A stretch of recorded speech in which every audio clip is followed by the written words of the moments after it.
이렇게 함께해 주셔서 너무너무 감사합니다. 오늘 설교 제목은 약속의 땅으로 가라. 약속의 땅으로 가라. 구약과 성경은 신약이 있죠. 3927, 그래서 66권입니다. 구약은 이 땅에 예수 그리스도를 보내주시마 약속하셨고, 하나님은 그 약속대로 온 인류를 구원하시기 위해서 예수 그리스도를 보내주셨습니다. 신약의 약속은 부활하신 주님께서 다시 오마 약속하신 거죠. 그래서 언젠가 주님이 다시 반드시 오실 줄로 믿습니다. 우리가 알듯이 구약 성경에는 모세 오경이라고 있죠. 창세기, 출애굽기, 레위기, 민수기, 신명기가 모세 오경이라고 그럽니다. 그 다음 이어지는 책이 바로 여호수아입니다. 신명기 마지막 장에 모세의 고별 설교와 함께 모세의 죽음으로 끝이 납니다. 한마디로 출애굽했던 1세대가 여기서 막을 내립니다. 그리고 여호수아부터는 출애굽 제2세대가 시작되죠. 그래서 모세와 아론의 시대가 이제 끝이 나고 여호수아와 엘리야살의 새로운 시대가 출발합니다. 새로운 출발, 새로운 땅, 또 하나님의 약속을 위한 새로운 여정을 가게 됩니다. 성경에 보면 하나님께서 아브라함에게 약속했죠. 내가 너의 후손을 바다의 모래알처럼 하늘의 별처럼 주시겠다 약속하시고 그 약속의 성취를 출애굽을 통해서 이루셨다면 이제 네가 좌우를 봐라, 그 모든 땅을 내게 주겠다 하는 땅에 대한 약속을 여호수아를 통해서 이루시고 성취해 나가십니다. 우리가 성경을 가만히 보면 하나님이 약속을 성취하실 때 그냥 성취하시는 것이 아니라 반드시 준비된 사람을 통해서, 믿음의 사람을 통해서, 순종의 사람들을 통해서, 꿈의 사람들을 통해서 하나님께서는 그분의 약속을 성취하시고 이루어 가십니다. 그런 의미에서 저와 여러분 한 사람 한 사람이 하나님의 약속을 구경하는 사람들이 아니라 그 약속과 성취에 함께 가는 모든 분들이 되기를 주님의 이름으로 부탁을 드립니다. 사람이 비행기를 만드는 목적은 하늘을 날기 위함입니다.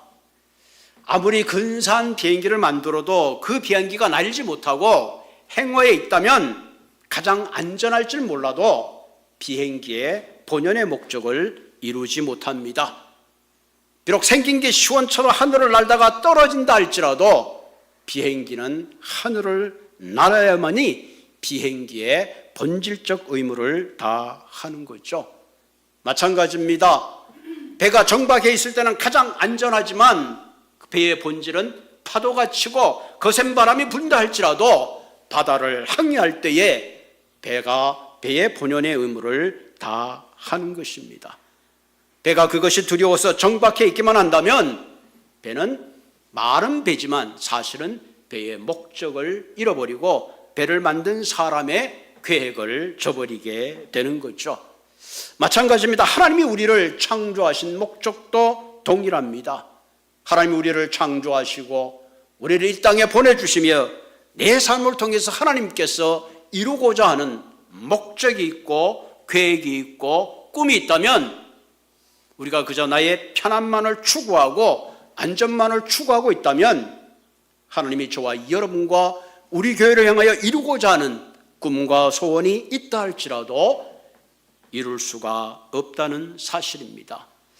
흔히 이런 말이 있잖아요. 말을 강가에까지는 끌고 갈 수 있지만 궁극적으로 말이 그 물을 마셔야 되듯이 하나님의 꿈과 소원과 약속이 있다면 우리는 거기에 대해서 순종하고 믿음으로 나아가는 그런 우리들의 마음의 자세가 대단히 필요합니다.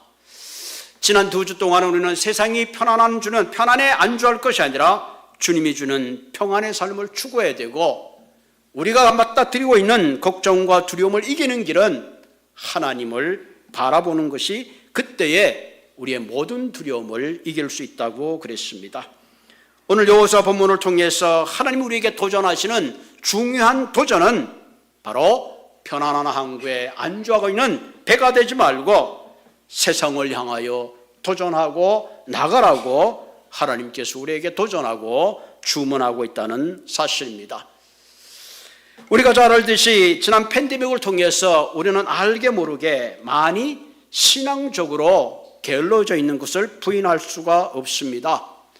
물론 줌을 통해서 대면 예배를 보지 못하지만 그 테크놀로지를 통해서 우리가 예배를 드릴 수 있는 유익한 점도 있었습니다.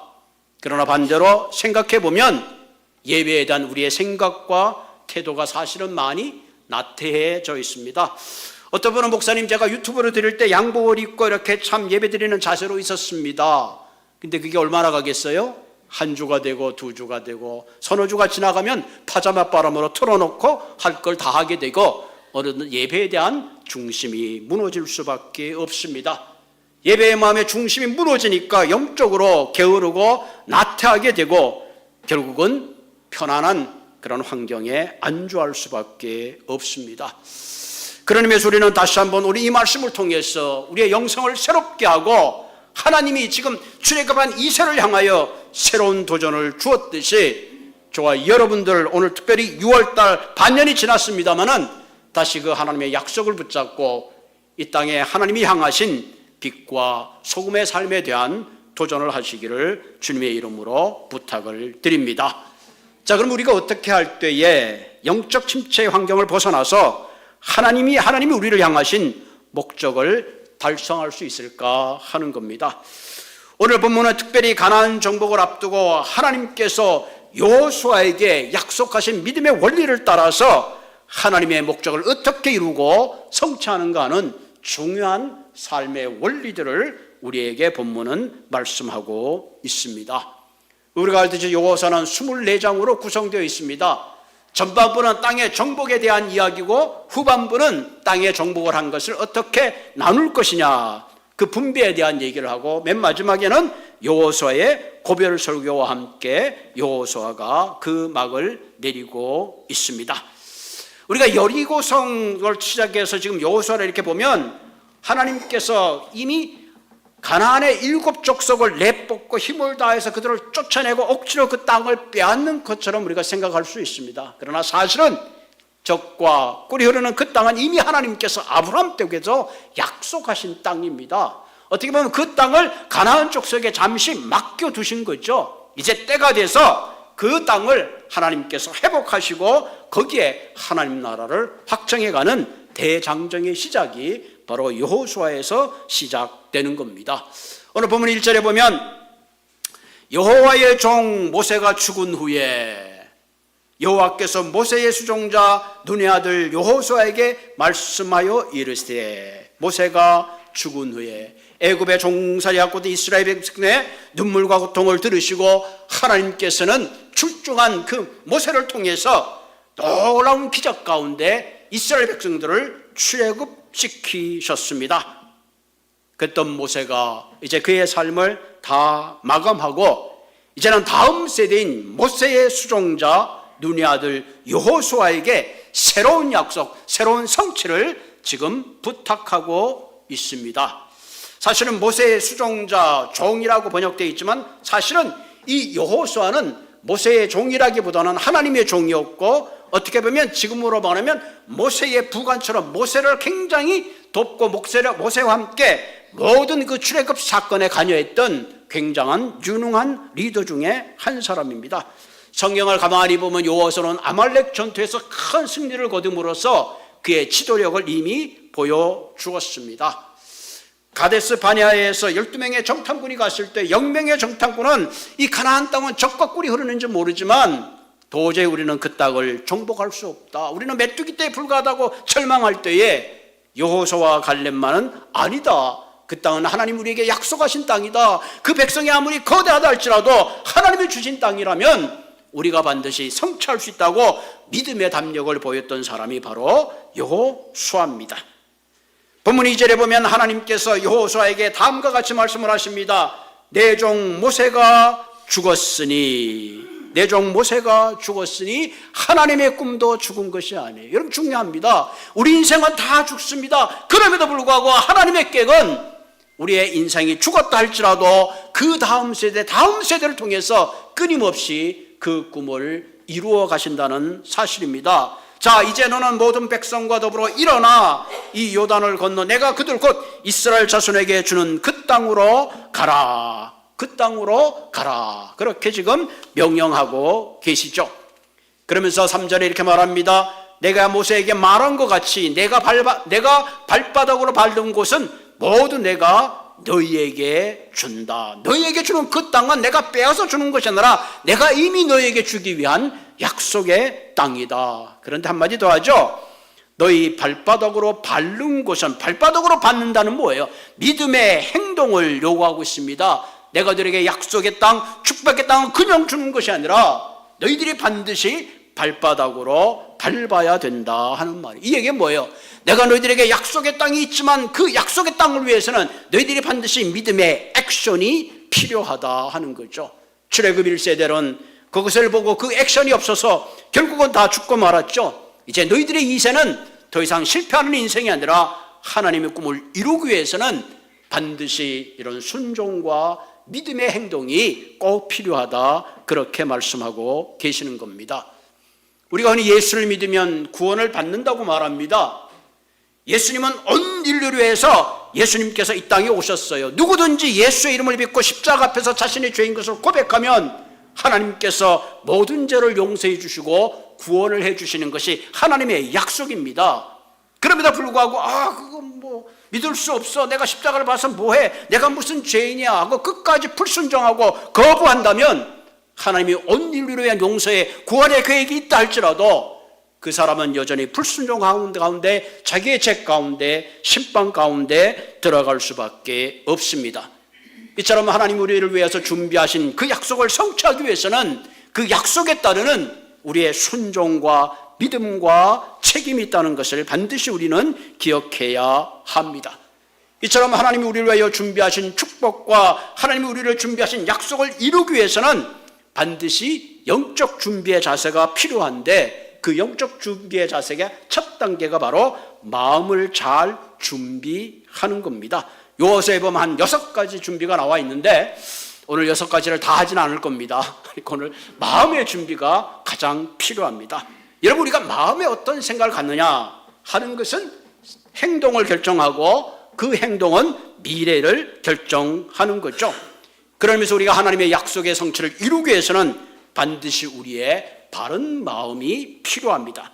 그 마음은 오늘 성경에 이렇게 말하고 있죠. 그 바른 마음은 강하고 담대하라. 강하고 담대하라.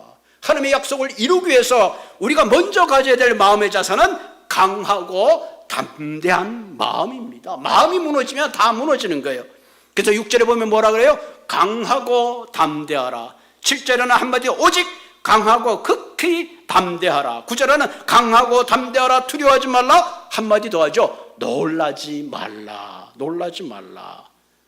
여러분, 강하고 담대하란 말은 be courage, 단순히 용기를 가지라, 그 말이 아닙니다. 히브리어 본문에 보면 강하게 붙잡는 힘과 무릎에 견고함을 지니라, 그런 뜻을 가지고 있다고 합니다. 여러분, 어떤 사람이 두려움에 떨게 되면 사시나무 떨기 떤다 그러죠? 너무 두려우면 뭐죠? 무릎이 달달달달 떨려. 무릎이 떨려요.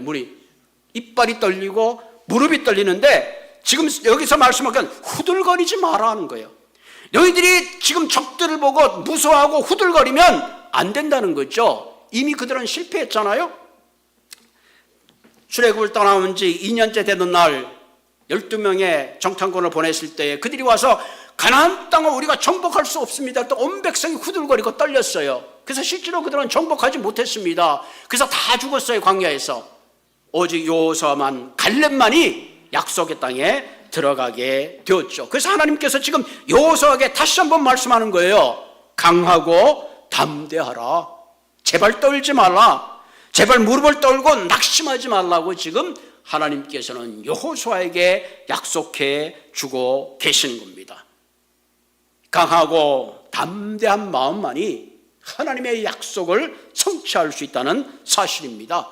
강하고 담대한 마음만이 환경을 초월해서 능히 어떤 적이 있다 할지라도 이길 수 있는 담력을 가질 수 있다는 사실입니다. 마음을 강하게 하고 담대하게 하라. 이 마음을 강하고 담대하게 한다는 말은 뭐예요? 하나님께서 반드시 약속을 성취할 것이라는 믿음이 있을 때에 강하고 담대한 마음을 가지게 되는 것입니다. 지금 하나님께서 여호수아에게 말씀하시고 내가 눈에 보이니까 그것이 전부가 아니다. 내가 너에게 약속한 거 반드시 그것을 네 마음에 새기고 흔들지 말고 앞으로 나가라고 거듭거듭 주문하고 당부하고 그렇게 용기를 주시는 겁니다. 실제로 우리의 삶은 참 연약해요. 성경에 보면 오죽하면 질그릇 같다 그렇게 합니까? 질그릇 같다. 그러나 우리의 인생에 하나님의 약속이 함께하면 질그릇 같은 우리의 인생이지만 우리는 능히 세상의 어려움을 이겨낼 수 있습니다. 그런 의미에서 우리가 먼저 하나님의 약속을 성취하기 위해서는 우리들의 마음을 점검해야 됩니다. 내 마음에 확신이 없고 두려운 마음이 있다면 우리는 결코 하나님의 꿈을 이룰 수가 없습니다. 그래서 우리가 강하고 담대한 마음을 갖기 위해서 오늘 본문은 세 가지의 중요한 원리를 우리에게 가르쳐 주고 있습니다. 먼저 우리가 마음을 강하게 하고 담대하기 위해서 가장 첫 번째 가져야 될 마음의 자세는 하나님의 동행에 대한 확신을 가져야 됩니다. 하나님의 임재에 대한 확신을 가져야 돼요. 하나님이 나와 함께 하신다는 이 확신이 있을 때에 우리는 약속을 이루시고 꿈을 이루시는 하나님의 목적을 따라 살아가는 인생이 될 수가 있다는 사실입니다. 지금 여호수아는 실로 두렵고 떨렸어요. 40년 동안 모자란 출중한 리더십을 가지고 있었습니다. 여러분 직접 운전하는 거하고 옆에서 있다가 운전하는 거하고는 달라요. 아무리 식당에서 외출해서 50년 했다고 해서 실제 식당을 경영하는 건 달라요. 담임 목사하고 부목사가 다른 겁니다.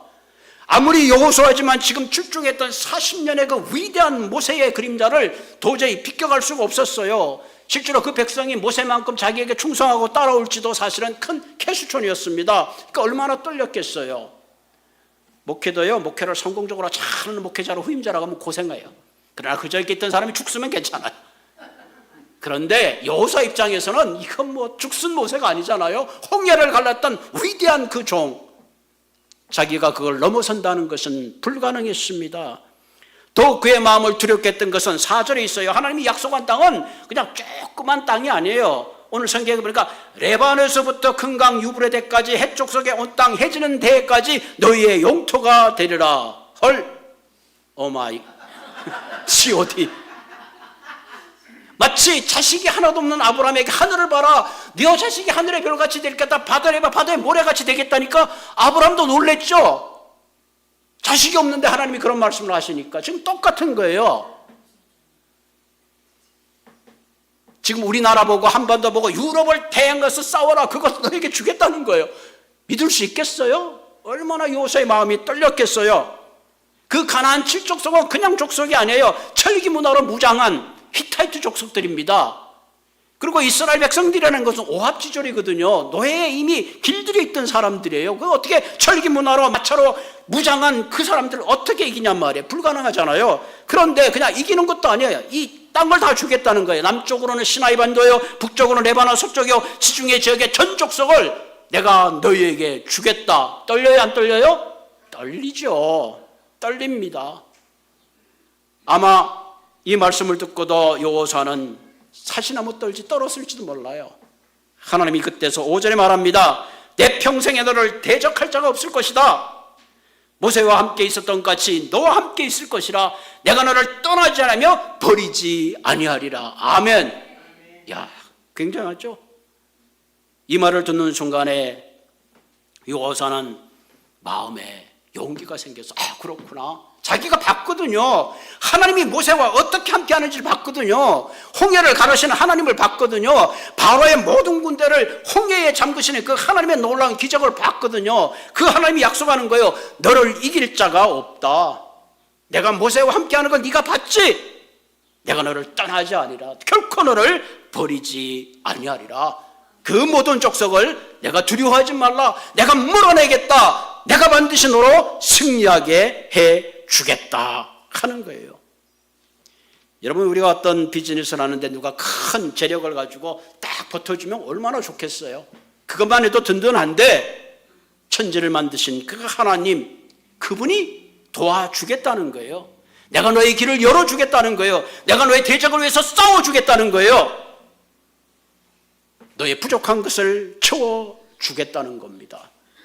그 순간 요호사는 자기도 모르는 사이에 마음에 큰 용기와 꿈을 꾸게 된 겁니다.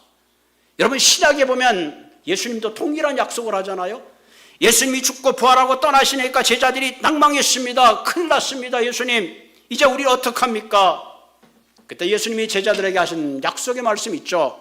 마태복음 28장 이제 세상 끝날까지 내가 너희와 함께 있으리라. 그러니까 너희들은 두려워하지 말고 내가 너희에게 분부한 모든 것을 지켜 가르쳐라. 할렐루야. 그래서 제자들은요, 자신들의 죽음 앞에 주님이 나와 함께한다.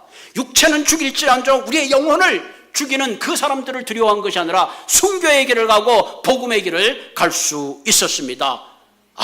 주님이 나와 함께 하는구나. 실제로 예수님은 약속한 대로 그분이 부활하고 승천한 다음에 오순절에 성령님이 그들의 가운데 임했습니다. 성령은 우리가 그릭말로 파라클레토스라는 게 돕는 자 혹은 위로자, 카운셀러 이런 뜻을 가지고 있습니다. 내가 너를 도와주겠다. 내가 너와 동행하겠다. 네가 어떤 환난 가운데 있든지 내가 위기를 피할 길을 주겠다. 오늘도 그 성령님은 우리의 심령 가운데 말씀하고 계십니다. 내가 어디 가든지 너와 함께 하겠다. 할렐루야. 내가 결코 너를 떠나지 아니하리라. 결코 너를 버리지 아니하리라. 여러분, 하나님이 나와 함께 한다 할 때에 모든 근심 걱정이 사라지는 거예요. 하나님이 나와 함께 할 때 두려움이 사라지는 거예요. 인간의 가장 두려워하는 게 죽음 아니에요. 주님은 죽음의 그 문을 넘어서고 부활하셨다면 세상에 두려워할 건 사실 아무것도 없는 겁니다. 시편 139편에 나는 너의 안고 일어선을 안고 너의 모든 길을 알며 내가 어디를 가든지 내가 너와 함께 동행하시겠다 그랬습니다. 온 우주의 주인이 되시고 모든 능력과 권세를 가진 주님이 우리와 함께 나와 동행한다면 우리는 이 세상의 어려움을 이길 수 있습니다. 그러므로 더 이상 혼자 슬퍼서 나 혼자서 감당하지 못한다고 절망하거나 낙심하지 마시고 힘들고 어려울 때에 내게 주시는 성령님의 은혜, 성령님의 도우심, 그분의 능력, 끝까지 나를 지키시고 도우신다는 하나님의 약속을 믿고 강하고 담대한 마음으로 세상을 정복하시기를 주님의 이름으로 부탁을 드립니다. 두 번째, 강하고 담대한 마음을 갖기 위해서 필요한 것이 바로 말씀에 대한 능력을 확신하는 거죠. 7절에 보면 강하고 담대하라는 다음에 나의 종 모세가 내게 명령한 그 율법을 지켜 행하고 좌로나 우로나 치우지 말라. 그리하면 어디로 가든지 형통하리라. 내가 내 종 모세에게 명령한 율법을 지켜 행하라는 말은 뭐예요? 단순히 모세의 오경을 말하는 것이 아니라 하나님의 전체의 말씀을 말하고 있습니다. 내가 말씀대로 행하면 내가 어디로 가든지 형통하리라. 할렐루야. 우리가 형통한 삶을 사는 비결이 뭡니까? 말씀을 따라 사는 겁니다. 말씀을 따라 사는 거예요. 어떻게 말씀을 따라 살아야 되느냐? 8절에 그 구체적인 의미를 이야기하고 있습니다. 8절에 보면 이 율법책을, 이 말씀을 내 입에서 떠나지 말게 하며 아침 저녁으로 그 말씀을 묵상하고 그 안에 기록된 대로 다 지켜 행하라. 그리하면 내 길이 평탄하게 될 것이고 내가 형통하리라. 할렐루야. 목사님, 내가 어떻게 하면 내 인생이 형통하고 평탄한 길을 살 수 있습니까? 그 답은 오늘 있습니다. 하나님의 말씀을 내 입에서 떠나지 말게 하고 그 말씀을 주야로 묵상하고 그 말씀대로 살아가는 인생이 가장 성공자요 행복자요 하나님의 뜻을 이루는 가장 평단하고 행복한 인생이 될 것입니다. 이것은 제 말이 아니고 하나님의 약속입니다. 할렐루야. 여러분이 진정 평탄한 삶, 형통한 삶을 살기를 원한다면 오늘 이 말씀대로 사시면 되는 겁니다. 이 율법책을 내 입에서 떠나지 말게 한단 말은 뭐예요? 우리가 찬송가를 하거나 혹은 여러분 유행가를 막 하다 보면 자기도 모르게 그냥 무의식에 흥얼거리잖아요. 내 마음에 하나님의 말씀이 가득 차 있으면 자기도 모르게 그 말씀을 읊조리게 되고 내 마음속에 그리스도의 말씀이 가득 차 있으면 어떤 시험도 유혹도 문제도 넘어설 수 있는 힘을 그 말씀이 우리에게 주신다는 사실입니다. 여러분, 물이 그릇에 가득 차게 되면 어떻게 돼요? 그 다음에는 물이 넘치게 되어 있습니다. 그러므로 하나님의 말씀이 내 심령 가운데 넘치도록 채우셔야 합니다. 어둠을 물리는 가장 기가 막힌 방법은 빛이 들어오면 어둠은 자연스럽게 물러가는 겁니다. 우리가 하나님의 말씀을 묵상한다는 것은 머리로만 알던 하나님을 가슴으로 깨닫는 거예요. 가슴으로 깨닫는 거예요. 아무리 맛있는 음식이라고 얘기를 듣고 설명을 들어도 가장 중요한 거야, 먹어볼 때만이 진짜 그 맛을 느끼는 겁니다. 우리가 성경의 교리를 알고 뭐 성경을 줄줄 외우고 다 소용없어요. 머리로 아는 것이 아니라 가슴으로 알 때에 그 말씀이 내 삶을 녹아내리고 내 삶의 방향을 제시하고 내 삶의 분별력을 주고 내 삶의 바른 길을 제시해 주기 때문에 그렇습니다. 우리가 인생을 살다 보면 때때로 어떻게 해야 될지 결정하지 못할 때가 참 많이 있어요. 어떤 분이 그래요. 목사님, 저는 결정장애가 있어요. 그럴 때 말씀을 의지할 때에 그 말씀이 무엇이 옳고 그른지를 우리에게 가르쳐 주시고 진리의 길에 서게 하겠으면 악의 길을 떠나게 하시고 세상의 모든 것들을 선과 악을 분별하게 해주신다는 사실입니다. 두 번째 약속한 건 뭐예요? 내가 형통하게 되고, 두 번째 약속은 형통하게 된다. 형통하게 된다. 형통하게 된다는 것은 모든 일이 뜻과 같이 잘 되어 간다 하는 거죠. 여러분, 우리 인생을 살다 보면 평탄한 길만 있는 게 아니에요. 때로는 언덕길, 때로는 골짜기 길고 심지어는 사망의 깊은 골짜기를 떨어선다 할지라도 말씀을 묵상하고 말씀 가운데 있는 사람은 그 골짜기가 평탄하게 되고 심지어는 사망의 골짜기에 있다 할지라도 기쁨으로 노래하면서 그 길을 지나게 된다는 사실이죠. 그래서 다윗이 노래했잖아요. 주의 지팡이와 막대기가 나를 안위하시나이다 그랬습니다. 이 형통이라고 번역된 이 말은 히브리 말로 사갈이라는 단어인데 이 말은 번영한다, 성공한다 그런 겁니다. 신중하고 지혜롭다 그런 뜻이 있습니다. 단순히 물질로만 번성하는 것이 아니라 하나님이 원하는 그 길을 가는 것이 바로 형통이요, 하나님의 뜻을 이루는 것이 바로 형통의 꿈이요, 여호수아가 형통을 이룰 수 있는 것은 하나님께서 준비하신 가나안 땅을 정복하는 것이 바로 형통이라는 사실입니다. 아멘. 우리의 삶의 형통은 하나님의 말씀을 이루어가는 거예요. 하나님의 뜻을 따라 사는 거예요. 하나님의 기쁨을 따라 사는 거예요. 하나님의 약속을 따라 사는 삶, 그것이 바로 진정 형통한 삶인 것입니다. 하나님의 여호수아에게 형통을 약속해 주심으로 통해서 그로 하여금 모든 불안과 염려로부터 큰 기대와 소망을 품게 하셨다는 사실입니다. 여호수아에게 하신 이 말씀은 단순히 여호수아에게만 하신 말씀이 아니에요. 오늘 이 시대를 살아가는 저와 여러분들에게도 하나님은 동일한 말씀을 하시는 거예요. 오늘 이 말씀을 듣는 저와 여러분, 말씀을 내 입에서 떠나지 않게 하십시오. 가슴으로만 알던 그 말씀을, 머리로만 알던 그 말씀을 가슴으로 깨달아 알아야 합니다. 그때 그 말씀이 막힌 모든 문을 열어줄 것입니다. 풀지 못하는 모든 문제를 풀 수 있는 지혜를 주실 것입니다.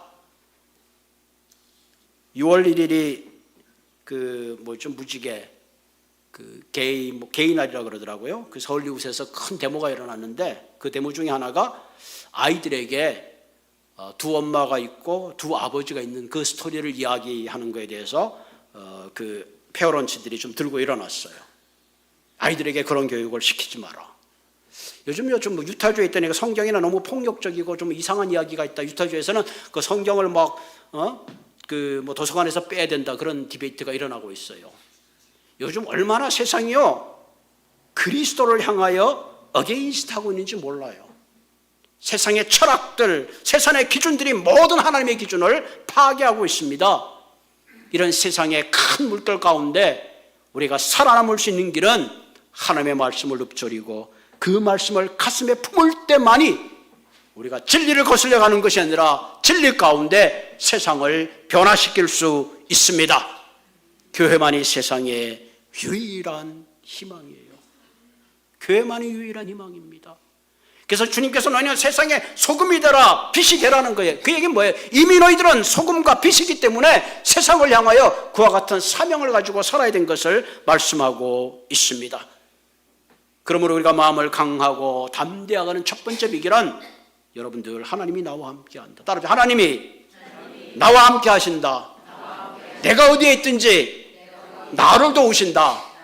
하나님은 내 편이시다. 하나님은 나를 돕는 자시다. 할렐루야. The Lord is my help. 늘 그것을 깨닫고 알으셔야 돼요. 하나님이 나와 함께 하는구나. 하나님이 나와 함께 하는구나. 두 번째는 하나님의 말씀을 묵상하고 가슴에 새기고 그 말씀이 늘 내 심령 가운데 내 삶을 드라이브할 수 있는 말씀의 능력 가운데 붙잡히셔야 합니다. 그러기 위해서는 어떻게 할까요? 늘 말씀을 가까이 하고 읽고 연구하고 그래야 돼요. 사람도 가까이 있어야지 친하는 거예요. 모세의 오경, 그럼 오경이 뭐죠? 그러면 안 되잖아요. 하나님 우리에게 지식을 주셨어요. 우리 지식을 활용해야 됩니다. 성경에 생명의 삶 준모임이 있으면 하나라도 알기 위해서 눈을 부부리면서 와서 참석해야 돼요. 목사님 줌 참석하려니까 뭐 이런 일도 생기고 저런 일도 생길 수밖에 없어요. 인생에 뭐 왜 문제없는 인생이 어디 있어요. 그래도 하나님 내가 이 말씀을 붙잡겠습니다. 할렐루야. 말씀을 붙잡을 때에 우리의 삶의 모든 문제를 주님이 해결해 주십니다.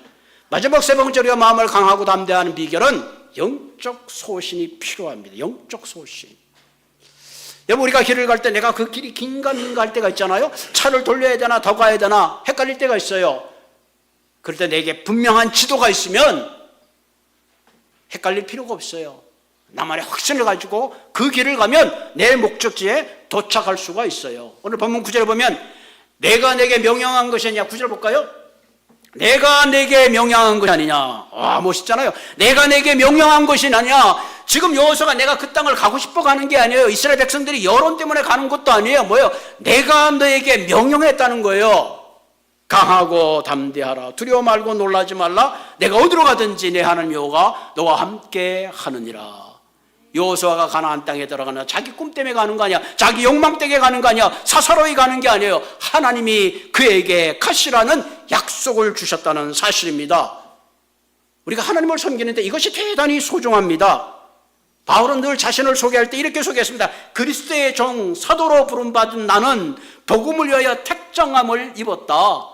그래서 바울은 하나님이 나를 불러서 이방인을 위해서 사도로 부른 거지 내가 온 것이 아니에요. 그래서 바울은 어떤 환난 가운데도 그냥 그의 길을 갈 수 있어서 그게 영적 소명입니다. 그게 바로 영적 소신이에요. 여러분 우리가 교회 일을 할 때도 그런 소신을 가지고 일을 해야 돼요. 우리가 일을 하다 보면 사람이 방해가 되고 이런 말 저런 말 할 때가 많이 있잖아요. 그때마다 이쪽으로 쏠리고 이쪽으로 저쪽으로 쏠리면요 감당 못합니다. 감당 못해요. 목사가 설교할 때 어쨌든 목사님이 이렇게 설교해 줬으면 저렇게 설교해 줬으면 따라하면은 아무 설교 못해요. 영적 소신을 갖고 누가 뭐라 그러든 하나님이 나를 불러줘. 하나님이 나를 목회로 세우셨다. 하나님이 나를 장로로 세우셨다. 하나님이 나를 여성교회 회장으로 세우셨다. 이런 영적 소신이 있을 때에 반드시 우리는 자기의 소명을 완수할 수 있습니다. 할렐루야. 내가 목사 되기 위해서 결정했다면 힘들면 안 하면 그만이에요. 내가 결정했으니까 내가 안 하면 되지. 그러나 여호수아는 뭐라고 했어요? 내가 너에게 명령한 게 아니냐. 내가 너를 부르지 않았느냐. 내가 너에게 지명했지 않았느냐. 하나님은 저와 여러분들을 하나님의 자녀로 부르실 뿐만 아니라 이 땅을 살아가면서 하나님의 복음의 증인으로 주님이 부르셨습니다. 할렐루야. 그런 의미에서 우리가 복음의 증인으로서 진정한 이 땅에 복음의 하늘나라를 선포하지 않고 구원을 선포하지 않는다면 그것은 사실은 책임을 깊이 하는 겁니다. 성경에 소개되어 있는 위대한 사람들은 다 하나같이 영적 소신을 가지고 있었어요. 그들은 환경에 굴하지 않았습니다. 우리는 다니엘이라는 사람을 알잖아요. 그럼 바벨론에 젊어서 포로로 잡혀갔던 사람이 얼마나 포로로 잡혀갔으니까 얼마나 힘들고 기구한 인생의 운명입니까? 그래도 그는 예루살렘을 향하여 하루에 3번씩 기도해서 뭘 기도했겠습니까? 하나님 이 땅을 여전히 언제까지 버려두시렵니까? 그 바벨론에 있는 많은 그 리더들이 꼴보기 싫잖아요. 왕을 찾아가서 왕이시여 앞으로 시간을 정해서 왕 외에 다른 신에게 절하는 사람들이 있으면 사적으로 집어넣읍시다. 왕이 들어도 좋거든요. 그럼 좋지, 그렇게 하자. 그리고 도장을 꽝 찍었습니다. 다니엘은 그 사실을 알고도 평소처럼 문을 열어놓고 하루 3번 예루살렘을 향하여 기도했습니다. 기도했더니 다윗이 어떻게 됐어요? 사자굴에 던져넣었더니 사자가 그냥 한 입에 삼켜 먹었나요? No. 그런 다니엘을 하나님께서는 바벨론의 위대한 리더로 삼으실 뿐만 아니라 페스리아까지 그의 이름을 널리 알려주었습니다. 민족의 구원자였던 에스더, 그 당시 에스더는 왕 앞에 왕이 오라는 소리도 없이 나가면 죽어요. 그러나 에스더는 민족의 위기 앞에 내가 죽으면 죽일전장 내가 왕 앞에 나가겠노라. 그리고 유대의 많은 자신의 민족을 위기 가운데 구했던 것을 보게 됩니다. 살아오는 성도들은 우리가 신앙생활하든 무엇하든 가장 중요한 것은 영적 소신이 필요합니다.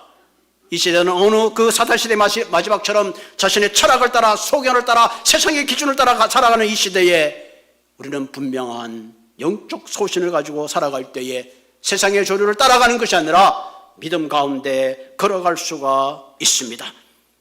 가나안 땅의 종목은 바로 오늘 이 시대를 향한, 세상을 향한 하나님의 큰 도전이요 부르심입니다.